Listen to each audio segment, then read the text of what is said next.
Eu posso estar enganado, mas eu tenho certeza que ela vai indicar um crescimento nas atividades de pesquisa, desenvolvimento e inovação no Brasil, das empresas brasileiras. Isso é muito importante.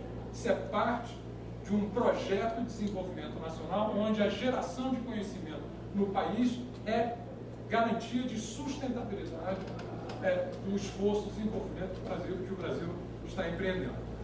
Agora, eu queria voltar para o tema das ciências sociais. Eu acho que as ciências sociais têm, nesse desenho, um papel, eu diria, muito importante, se souber explorar plenamente o potencial que se abre, as oportunidades que se abrem para a produção científica na área de ciências sociais. Eu acho que tem múltiplas contribuições. A própria Maria Alice ontem citou uma que está associada ao trabalho de difusão científica, promoção de uma cultura da ciência, só que vai no parênteses, né? Nós às vezes estamos tão imersos dentro disso que nós achamos que é assim mesmo, não há dúvida. E basta ver o debate da campanha eleitoral, ver ressurgir temas no debate da campanha eleitoral, eu diria, de obscurantismo completo, né? De temas que são quase que uma negação, ameaça ao Estado laico nacional, temas como pesquisa com célula-tronco, que voltam com uma agenda religiosa, tentando limitar ou controlar a agenda de pesquisa científica, e isso, inclusive, defendido não tão abertamente na campanha, mas para quem já conviveu com esses atores, com pessoas que tiveram um papel de destaque ali na disputa eleitoral, né? Algumas posições dessas pessoas não foram explicitadas em relação a como lidar com a ciência e a colocar preconceitos de origem religiosa acima do potencial de bem-estar e desenvolvimento da sociedade que pode ser ajudado pela pesquisa científica. Agora, o que eu acho que é a grande contribuição das ciências sociais? Eu acho que a nossa vocação principal é a de subsidiar, formular, acompanhar, monitorar, avaliar políticas públicas do Estado brasileiro, as políticas públicas mais adequadas a dar sustentabilidade, não em tese no discurso, mas no concreto, ao esforço de construção de uma sociedade mais dinâmica, mais igualitária, mais participativa, que nós estamos vivendo agora no Brasil. O Brasil está vivendo, nesse início do século XXI, se eu falar que eu já posso dizer como cientista político, nós pela primeira vez estamos podendo gerar um casamento da questão nacional, da questão social e da questão democrática. E na nossa história, essas três questões raramente estiveram combinadas. Sempre uma dimensão dessa era sacrificada para realizar a outra. É um momento, eu diria, histórico singular na nossa vida republicana, poder ter um projeto nacional de desenvolvimento e garantir o desenvolvimento sustentável do Brasil, combinando um tratamento articulado da questão nacional com a questão democrática e a questão social. Então, se nós desdobrarmos isso, pensar desafios aqui,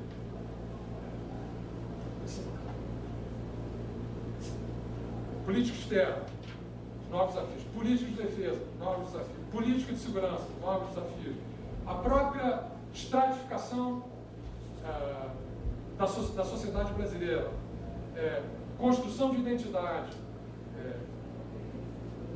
desdobrando isso em todos os itens.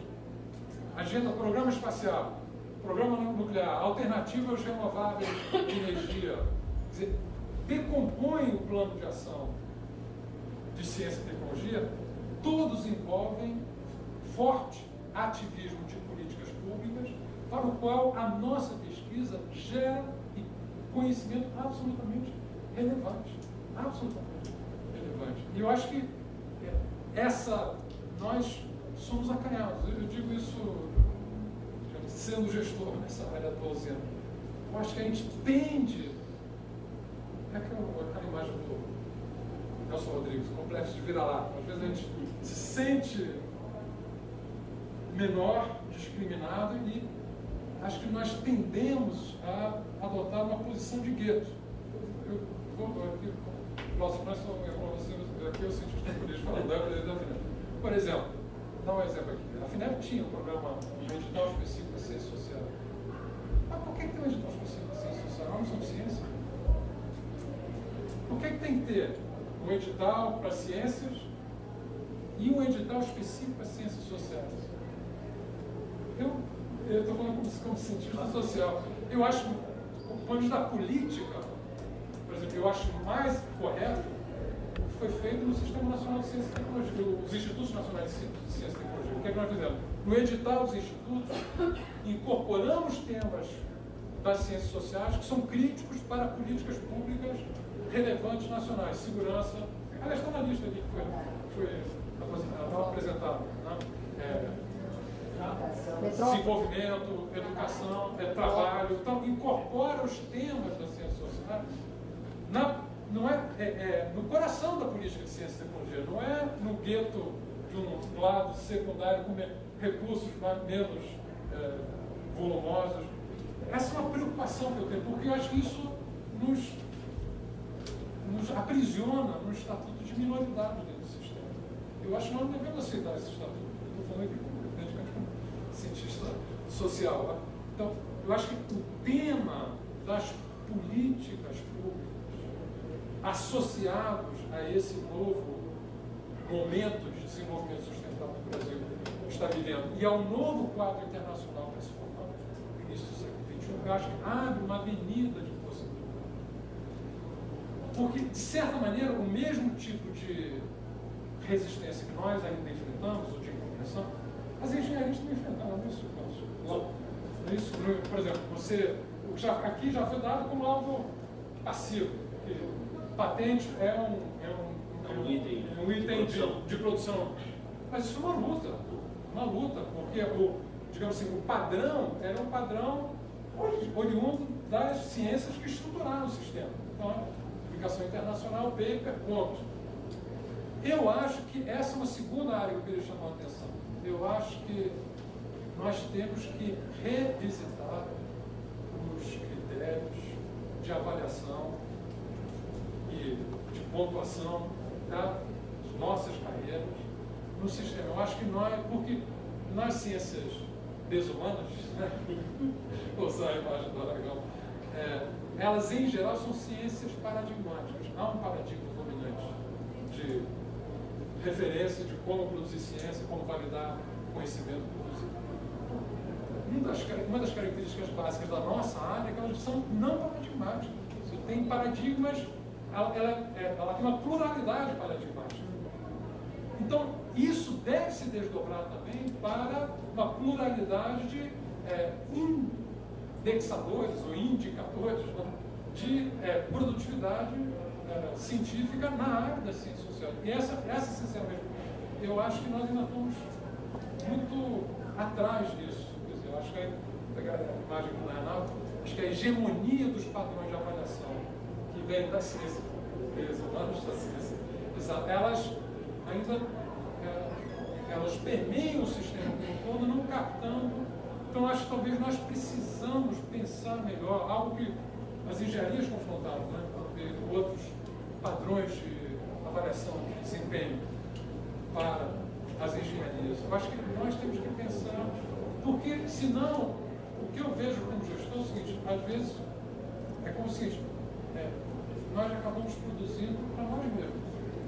Que você constitui determinados grupos, determinados círculos que publicam entre si e aquilo atende os requisitos, isso nacional e internacionalmente, com as suas conexões internacionais, isso atende os requisitos conforme exigidos de trabalhos publicados, mas qual é a relevância disso, do ponto de vista? E não é uma questão individual, é porque se nós não produzirmos conhecimento relevante, nós nos tornamos irrelevantes, né? A nossa área se torna irrelevante. Esse que é o problema de fundo, né? Então, eu acho que, é claro que, volto a dizer, há uma coluna vertebral que estrutura todo o sistema nacional autonomia de pesquisa, agenda de pesquisa. Isso deve ser preservado, isso é atendido no caso do CNPq, do Digital Universal. No caso da FNEP, um pouco menos que aquele PROINFRA, que depende do plano de desenvolvimento institucional das reitorias, das direções das instituições. Isso deve ser preservado. Mas eu acho que há uma avenida a ser explorada em relação a uma agenda de pesquisa relacionada aos grandes desafios do desenvolvimento que são presentes hoje para o Brasil. Então, acho que nós devemos estabelecer interlocuções com decision makers de diversas áreas, não só da área de ciência e tecnologia. Isso eu dou um pouco meu depoimento. Esse resultado, em termos de evolução do investimento público, ele não se dá apenas pela vontade de investir. Ele se dá pela sensibilização de diferentes áreas do governo federal, isso também se replica nos governos estaduais e municipais, onde tiver, de que o conhecimento gerado pela área de ciência e tecnologia é relevante para as estratégias de desenvolvimento em cada instância dessa. Então, houve uma validação, legitimação da área de ciência e tecnologia, que está muito presente justamente nas políticas públicas. E essa é uma área em que nós temos uma contribuição específica. Então, desculpa, eu termino aqui, mas essa minha reagindo aqui às provocações iniciais é um pouco meu depoimento, porque eu entendi que isso que a